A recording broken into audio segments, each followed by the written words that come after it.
बिस्मिल्लाहिर्रहमानिर्रहीम। अस्सलाम वालेकुम नाजरीन। अब तक की अहम तरीन क्रिकेट अपडेट्स के साथ मैं हूं बाबर हयात और आप देख रहे हैं 24/7 उर्दू न्यूज पर बाबर हयात शो। नाजरीन, पाकिस्तान के क्रिकेट फैंस के लिए जबरदस्त खबर आई है कि वेस्ट इंडीज की टीम पाकिस्तान पहुंच चुकी है और पाकिस्तान पहुंचने के फौरन बाद वेस्ट इंडीज टीम किस प्रोसेस से गुजरी है और अब आगे क्या होने जा रहा है, मुकम्मल अपडेट आपको दूंगा आज के इस प्रोग्राम में। इसके अलावा बात करेंगे कि पाकिस्तान सुपर लीग्स में आज हुई है बड़ी ट्रेडिंग और कुछ बड़े खिलाड़ी एक टीम से दूसरी टीम में चले गए हैं। इस पे भी आपको अपडेट करूंगा और फिर बात करेंगे कि बेन स्टोक्स ने आज एशेज टेस्ट में एक इंतहाई जिसको आप कहते हैं कि बदतरीन किस्म का रिकॉर्ड कायम किया है और बहुत बुरी अंपायरिंग सामने आई है, बिलो द एवरेज अंपायरिंग सामने आई है। इस पे भी बात करेंगे और फिर बात करेंगे कि लाहौर कलंदर्स के एक और सुपरस्टार, एक और इमर्जिंग प्लेयर को जो है वो टिकट मिला है ऑस्ट्रेलिया का, बीबीएल बिग बैश लीग खेलने जा रहे हैं। और फिर बात करेंगे कि पाकिस्तानी टीम जो है वो भी जीत के बाद पहुंच रही है पाकिस्तान में। इस हवाले से क्या अपडेट्स हैं और फिर प्रोग्राम के आगाज में बात करेंगे कि विराट कोहली को जो कप्तानी से हटाया गया है, इस पे इंडिया में बहुत ज्यादा गमो गुस्सा पाया जाता है, लेकिन अब बीसीसीआई के चेयरमैन सौरव गंगोली ने वजह बता दी है कि विराट कोहली को हमने असल में ओडीआई की कप्तानी से क्यों हटाया है। इन तमाम मौजूद पर बात करेंगे, लेकिन आगे बढ़ने से पहले आपसे गुजारिश कि अगर आप हमारे नए व्यूअर हैं तो प्लीज हमारे इस यूट्यूब चैनल को जल्दी से कर दीजिएगा सब्सक्राइब और बेल आइकन को पुश करना मत भूलिएगा। मुझे फॉलो कीजिए इंस्टाग्राम पे @बाबर-हयात-शो और हमारे पेज को लाइक कीजिए फेसबुक पे @बाबर-हयात-शो। तो सबसे पहले मैं आज बताने जा रहा हूं कि जनाब विराट कोहली, जैसा कि आपको बताया था कि कल रात ये भारतीय क्रिकेट बोर्ड ने अचानक फैसला किया कि विराट कोहली को अब T20 के बाद ओडीआई की कप्तानी से भी हटा दिया जाएगा और हटा दिया गया, बल्कि ये ऐलान कर दिया कि हटा दिया गया। और उसके बाद फिर सोशल मीडिया के ऊपर जो है वो एक तूफान उठ खड़ा हुआ कि इतने बड़े खिलाड़ी को इस तरह से डिसरिस्पेक्ट किया गया है और उनका देखा भी नहीं गया। हालांकि पीछे की इतनी जबरदस्त उन्होंने जो ओडीआई सीरीज सारी जीती हैं, उनको ओडीआई का कप्तान क्यों नहीं बनाया गया, क्यों उनको ओडीआई की कप्तानी से हटाया गया, इतने बड़े लेजेंड के साथ जिसको किंग कोहली कहा जाता है। भारतीय क्रिकेट फैंस बहुत तपे हुए थे। तो उसके बाद फिर इस आग को बुझाने के लिए एक ऐसी खबर सामने आई जिससे कम से कम मैं हैरान हुआ हूं कि असल में ये गेम हुई क्या है।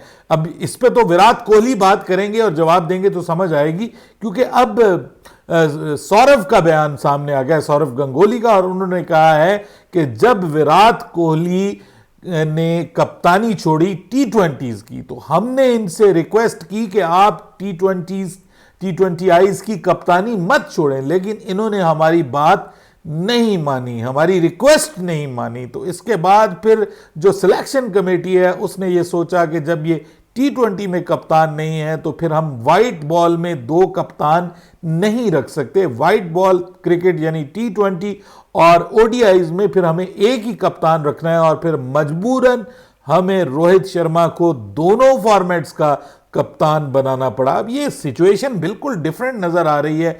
जो ये बयान सामने आ रहा है सौरव गंगोली का, उससे ऐसे लगता है कि कप्तानी जो है वो खुद विराट कोहली ने छोड़ी है, लेकिन विराट कोहली के बारे में अब खबर आ रही है कि वो खासे नाराज हैं उनके साथ जो सलूक किया है। और कुछ सोर्सेज ये दावा कर रहे हैं कि विराट कोहली जनूबी अफ्रीका के खिलाफ जो दौरा है उससे साइड पे हो सकते हैं, उससे अपना नाम दस्तबरदार हो सकते हैं, वापस ले सकते हैं।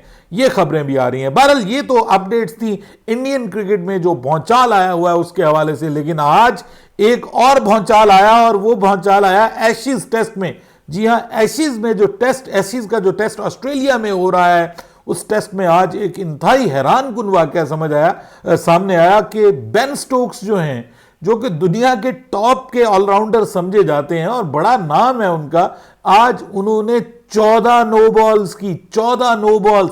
लेकिन हैरानगी की बात यह है कि वो जो 14 नो बॉल्स है वो उनमें से एक भी नो बॉल को नो बॉल नहीं दिया गया। और उसकी वजह क्या है?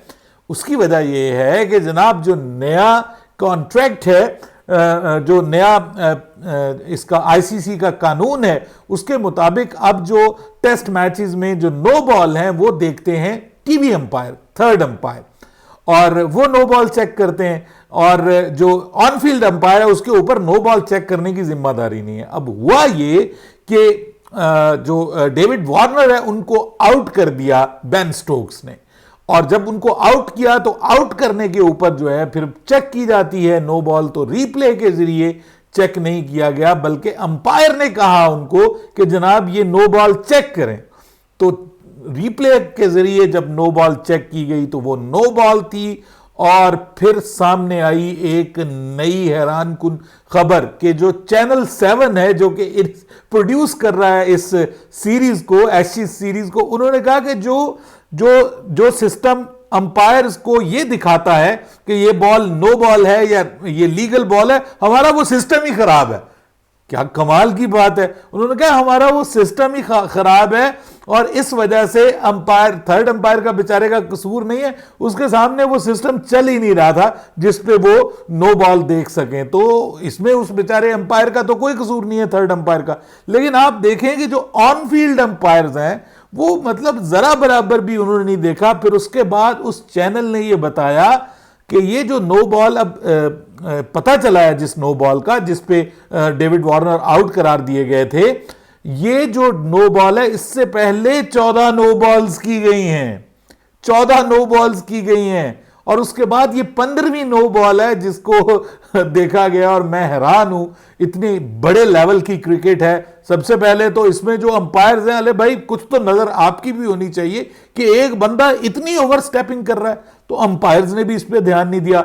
ऊपर से जो बेन स्टोक्स साहब खुद हैं, उन्होंने कहा कि भी गंगा चल रही है तो चलाते रहे। वैसे बेन स्टोक का इसमें थोड़ा सा कसूर मुझे लगता है कम है कि अगर कोई बंदा ओवर स्टेपिंग कर रहा है ना और पहली बार ही उसको नो बॉल दे दी जाती तो वो मोहतात हो जाता है, उसको अंदाजा हो जाता है कि यार मैं मोहतात हो जाऊं। लेकिन अब ये है कि उनको भी कुछ नहीं कहा गया तो वो भी नो बॉल्स करवाते रहे। तो मुझे लगता है कि इसमें जो मेजर कसूर है वो तो जो वो चैनल है उसका कसूर है, कि बाद में उन्होंने उस पर एक्सक्यूज भी की। लेकिन सबका कसूर बराबर बराबर थोड़ा थोड़ा है कि अगर आप कोई बॉलर हैं तो आपको भी कुछ ख्याल करना चाहिए, देखना होता है बॉलर ने कि यार मैं जो बॉल कर रहा हूं वो विद इन द लिमिट्स होनी चाहिए, मुझे ओवर स्टेपिंग नहीं करनी चाहिए। खुद भी बॉलर को अंदाजा हो जाता है कि मुझे ओवर स्टेपिंग नहीं करनी चाहिए, और वो ऊपर ओवर स्टेपिंग करते रहे, इतनी कि 14 ओवर स्टेपिंग की हैं उन्होंने और नो बॉल्स दिए हैं। ये हैरानकुन वाकया। बहरहाल ऑस्ट्रेलिया की पोजीशन एशेज सीरीज के इस इब्तदाई टेस्ट में खासी मजबूत है, और ऑस्ट्रेलिया जो है वो 196 की लीड हासिल कर चुका है। ट्रेविस हेड जो है उन्होंने सेंचुरी स्कोर की है, ऊपर भी डेविड वार्नर ने भी अच्छी खेला है, उसके बाद जो लाबुशेन है उसने भी अच्छा किरदार अदा किया है। सो 196 रन की लीड बहुत बड़ी लीड है, और अभी भी 3 विकेटें बाकी हैं ऑस्ट्रेलिया की। लेकिन ऑस्ट्रेलिया को छोड़ें, अब बात करते हैं हमारी वेस्ट इंडीज टीम मेहमान बनने जा रही है जी पाकिस्तान की, और पहुंच गई है पाकिस्तान। वेस्ट इंडीज की टीम, आज उनका बड़ा अच्छा खामोशी से इस्तकबाल किया गया है, क्योंकि वहां पे कोई भी नहीं था सिवाय जो है वो जो मैनेजमेंट उनकी, और इसके अलावा पाकिस्तान क्रिकेट बोर्ड के कुछ इक्का दुक्का लोग मौजूद थे। ये इतना सादा इस्तकबाल जो है उसकी बुनियादी वजह यह कि कोविड है भाई। कोविड में अब उस तरह की रौनक तो लग नहीं सकती कि लोग अवाम इस्तकबाल कर रहे हैं और खुली छुट्टी हो सबको आके वेलकम करने की। हालांकि ये एक हिस्टोरिकल इवेंट है, काफ़ी अरसे के बाद वेस्ट इंडीज़ टीम आई है, और जिन हालात में पाकिस्तान में पिछली 2 सीरीज़ जो हैं वो कैंसिल हुई हैं, मनसूख हुई हैं, तो वेस्ट इंडीज़ की टीम का पाकिस्तान में आना एक ताज़ा हवा का झोंका है, और उनको खैर बहरहाल उनको हम वेलकम करते हैं। वेस्ट इंडीज की टीम पाकिस्तान पहुंची है, पहुंचने के फौरन बाद उनको वहीं पे रोक लिया गया और उनको कहा भाई आगे नहीं जाना उस वक्त तक जब तक आपकी कोविड टेस्टिंग नहीं होती। तो पूरी वेस्ट इंडीज की टीम और उनकी मैनेजमेंट की कोविड टेस्टिंग हो गई, और उसके बाद फिर उनको इंतहाई सख्त सिक्योरिटी में उनको होटल पहुंचाया गया, जहां पर वो 1 दिन का क्वारंटीन करेंगे। अब 1 दिन का क्वारंटीन करने के बाद वेस्ट इंडीज की टीम जुमा के रोज से प्रैक्टिस सेशन का आगाज करेगी। पहला प्रैक्टिस सेशन वेस्ट इंडीज की टीम का जुमा के रोज होगा। दूसरी जानिब पाकिस्तान की टीम भी जनाब अब पाकिस्तान पहुंच चुकी है और पाकिस्तान में पहुंचने के बाद पाकिस्तान के खिलाड़ी भी उनका भी जो है वो कोविड टेस्टिंग की गई है और कोविड टेस्टिंग के बाद जो खिलाड़ी वहां पर मौजूद थे बांग्लादेश में वो भी अब क्वारंटीन हो जाएंगे होटल में और उसके बाद फिर एक दिन के क्वारंटीन के बाद जब उनके टेस्ट के रिजल्ट्स आ जाएंगे तो फिर उनको भी जो है वो प्रैक्टिस की इजाजत मिल जाएगी। पहला टी20 आपको याद होगा कि पाकिस्तान वर्सेस वेस्ट इंडीज पहला टी20 मैच जो है वो होने जा रहा है जनाब 13 दिसंबर को।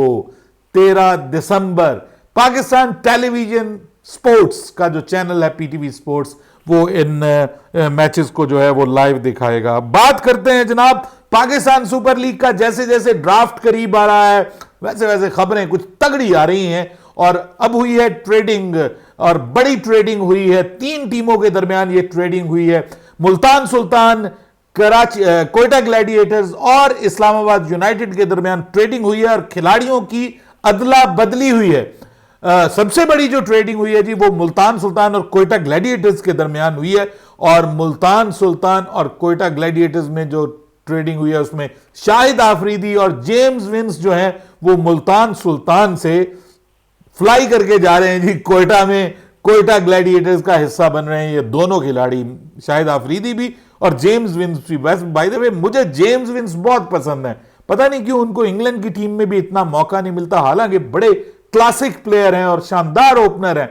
जब वो शॉट लगाते हैं तो बहुत खूबसूरत लगाते हैं, दिलकश शॉट्स खेलने वाले प्लेयर हैं। मुल्तान सुल्तान में उनकी कारकर्दगी भी बुरी नहीं थी। अब मैं हैरान हूं कि चलिए शाहिद आफरीदी की तो बड़ी डिमांड थी कोयटा ग्लैडिएटर्स की जानिब से, लेकिन जेम्स विंस को मुल्तान सुल्तान ने क्यों ट्रेड किया है?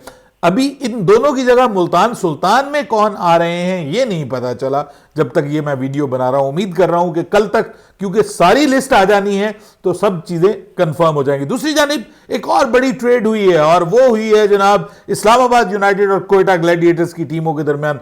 कोयटा से बाय बाय कर दिया है कोयटा ने हमारे मुन्ने को। जी हां, हमारा मुन्ना जो है वो आजम खान, उसको उन्होंने बाय बाय कर दिया है, इस्लामाबाद यूनाइटेड के पास भेज दिया है उसको। और इस्लामाबाद यूनाइटेड ने इफ्तिखार अहमद को जो है वो कोयटा ग्लैडिएटर्स के सुपुर्द कर दिया है। वैसे इफ्तिखार अहमद तो इस वक्त बड़ी अच्छी फॉर्म में है, बॉलिंग भी अच्छी कर रहे हैं, बैटिंग आपको पता है नेशनल टी20 कप में बड़ी शानदार की, अपनी टीम को उन्होंने फतह दिलाई है और कप्तानी भी बहुत शानदार की। ये कुछ समझ नहीं आई कि आजम खान का कंपैरिजन बनता नहीं है। वैसे आपस की बात है, आपके ख्याल में अगर बनता हो तो मुझे बताइएगा, क्योंकि मेरे ख्याल में तो इफ्तिखार अहमद और आजम खान का जो कंपैरिजन है वो बिल्कुल नहीं बनता। लेकिन अगर हम बात करें पाकिस्तान टीम की तो पाकिस्तान टीम के लिए जो है वो अच्छी खबरें जरूर आ रही हैं और इंशाल्लाह अब पाकिस्तान के क्रिकेट फैंस देखने जा रहे हैं पाकिस्तान वर्सेस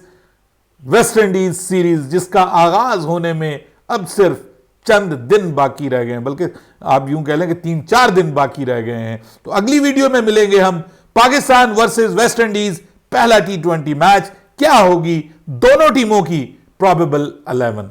इजाजत दीजिएगा, अल्लाह हाफिज।